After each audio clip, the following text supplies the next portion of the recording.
Hi friends, today electronic voting machine అంటే ఈవీఎంల గురించి తెలుసుకుందాం ఫ్రెండ్స్. ఈ ఈవీఎంలను 2024వ సంవత్సరంలో జరిగిన సాధారణ ఎన్నికల్లో తొలిసారిగా దేశవ్యాప్తంగా ఎలక్ట్రానిక్ ఓటింగ్ మిషన్ అంటే ఈవీఎంలను ఉపయోగించారు. వీటిని వాడడం వలన 1,50,000 చెట్లను రక్షించుకోగలిగాము. లేదంటే బ్యాలెట్ పత్రాల ముద్రణకు అవసరమయ్యే సుమారు 8,000 టన్నుల కాగితం కోసం ఈ చెట్లను నరకవలసి వచ్చేదన్నమాట. నెక్స్ట్ మనకి ఈవీఎంలో లాస్ట్లో నోటా అనే ఆప్షన్ ఉంటుంది ఫ్రెండ్స్.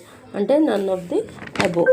నోటా అనే ఆప్షన్ మనకి PUCL కేసులో 2013లో supreme court people's union of civil liberties కేసు అనమాట. ఈ 2013లో ఈ నోటా అనే ఆప్షన్ని సుప్రీంకోర్టు తీసుకొచ్చింది.